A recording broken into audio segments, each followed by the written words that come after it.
Hey guys, and welcome back to another video of ECK Sports, and today I am back at it with another video, and this time I'm going to be talking about why the Eastern Eagles have turned into an MLW powerhouse. Now, as we all know, the Eagles stand currently at a record of 5-1. They started out the season winning a series 2-1 against the Magic, and then shocked everybody by sweeping the Gators 3-0. The series was never close, not at once. The Eagles this season have been dominant, especially on the pitching side, but they've also hit well. In this video, I go over all of that and explain why they might be the best team in this league. Now, before I get into everything, I think it's important for everyone to know that we're very early in the season. This is only the second slate, and them and the Gators are the only team to have played 2 games at this time. I think it's important for everyone to know that. I'm not trying to overreact too much. I think it's important to note just how well this team is doing. Now, first, I want to start with the pitching, because that's where most people are going to start. What if I told you that the 2 silent frontrunners at the moment are on the same team? I think Dallas Allen's stats are definitely better than Dan's are right now for pitching. Daniel has given up 8 hits, Dallas has given up 0. Daniel has given up 13 walks, Dallas has given up 10. That is a big improvement for Dallas, as last year walks were a huge problem for him. They were definitely a problem for Dallas, but this year that is not shown. Strikeouts are the exact same at 24. ERA, Dallas is a 0 ERA. Daniel has a .58 ERA. Both are still incredible. And then for the whip, Dallas only has a 1 whip, which is insane. And then Daniel Schultz has a 2.03 whip. Daniel Schultz has great stats across the board, but Dallas's stats are so good that it just makes Dan's look worse. Now, because Dan has pitched 1 more out than Dallas, he is considered the ace. So if you look at his 3 pitching appearances, his first pitching appearance was against the Magic. In 3 innings, he only gave up 1 run, 2 hits, 5 walks, 6 strikeouts, and a 1 ERA in that game. In game 2 against the Magic, in 4.1 innings, he gave up 1 earned run, 4 hits, 5 walks, and he had a 0.69 ERA. Nice. And then against the Gators, he only gave up 2 hits, 3 walks, 8 strikeouts, a 0 ERA in that game. He was on fire, and he's overall been on fire this season. His riser has been elite this entire season. His knuckle drop against the Magic was unbelievable. He hasn't thrown the drop ball as much as I would like him to. I think he definitely needs to start working that in more. And then he threw a slider a couple times, and it was really good in the Gators series. So Daniel is looking really good this season, but Dallas is looking better. Dallas Allen, folks, has a 0 ERA, 0 hits allowed in 10 innings of pitching. And this is going up against, 2 lackluster teams. Against the Magic in his first start, he pitched 4 innings, given up 5 walks, a 0 ERA combined. He had 9 strikeouts, which is the max amount of strikeouts that you can have in a game, and he had a 1.25 whip in that game. Then, in the 2 games against the Gators, he combined for 6 innings pitched, 5 walks, 15 strikeouts, a 0 ERA, and about a 0.8 whip. So Dallas was on fire in the Gators series, and that's when everyone was really saying, is Dallas Allen really the Cy Young? At this moment, I think so. Dallas's drop ball has been unbelievable. No one has been able to touch it. You take that along with his sidearm slurve, which is arguably even better, and then he also has a slider and a riser, which he throws sometimes, and a little curve as well. But mainly you're going to see his drop and his sidearm slurve, and those are the pitches that are really going to catch hitters off guard. And honestly, Dallas might be on track to have one of the greatest pitching seasons of all time. But then the side that gets overlooked a little. The Eagles probably have the deepest hitting lineup in all of MLW. First, you look at Dallas Allen. In 6 games, he's batting .368 with 7 hits, 1 home run, 4 RBIs, 6 walks, a .520 on base percentage, a .526 slugging to give him a 1,046 OPS. Those numbers are outstanding. Dallas Allen, of course, had a wonderful series against the Gators. He was controlling the entire offense, basically. He was that main man doing it all. And even against the Magic, he was also really good. Dallas has probably been the best offensive player for the Eagles this season, and he's also probably been the best pitcher. So he has been the real MVP for the Eagles. And going forward, I think he should be the leadoff hitter. Sorry, Dan. Speaking of Daniel Schultz, in 6 games, he hasn't been as great. He has a 176 average. He has 3 hits, 1 home run, 3 RBIs. He does have more walks than strikeouts, though, which is good. He's kind of taken a step back from,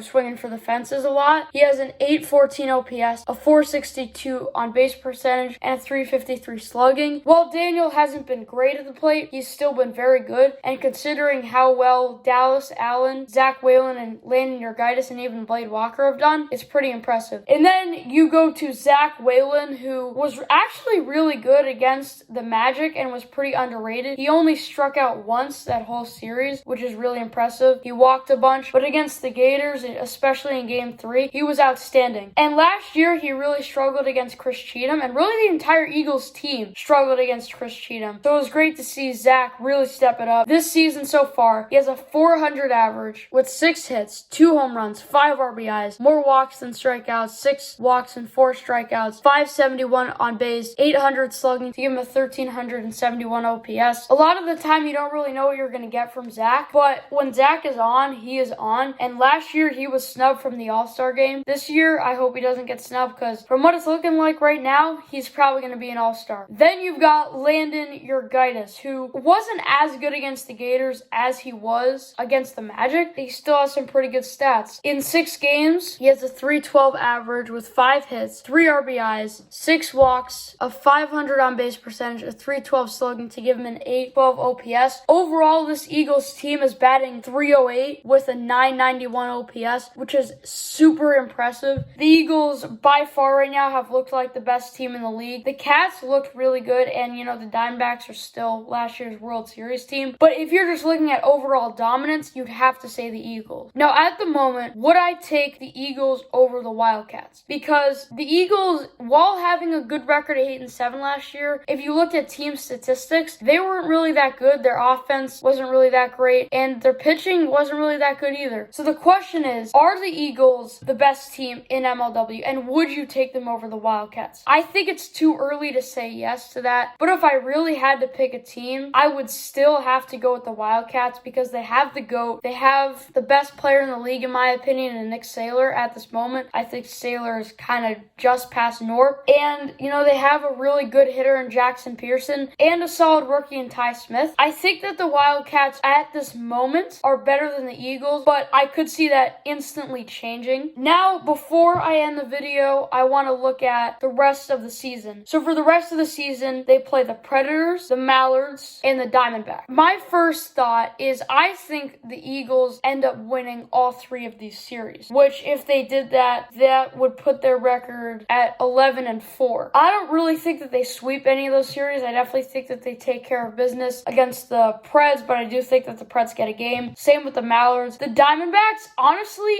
I could see them sweeping. If you did see the IG Live, they didn't really look that great. I'm really worried about Norp's health right now. While Norp will play through it, everyone's saying he will, and he said that he will hit every game this season. It still doesn't mean that he's at 100%, so he can't produce at his top rate, which is something, that he might need to do if the Diamondbacks want to continue being the team that they were. I'm still going to say right now that the Eagles are looking at an 11-4 record for the rest of the season, probably first in the NL, unless the Mallards pull some magic, which I could see happening. But at the moment, I think if you're an Eagles fan, you should be looking forward to that 1 seed, as Eagles fans are very familiar with. Just hopefully the Eagles actually win the World Series this time. The Eagles are looking really good. I right now think that they're going to be in the World Series, probably playing the Wildcats, and that was my preseason prediction. So right now, that's looking good. Thank you guys for watching, and if you did enjoy, make sure you guys hit that like button and subscribe, and I'll see you guys in the next one. Peace out.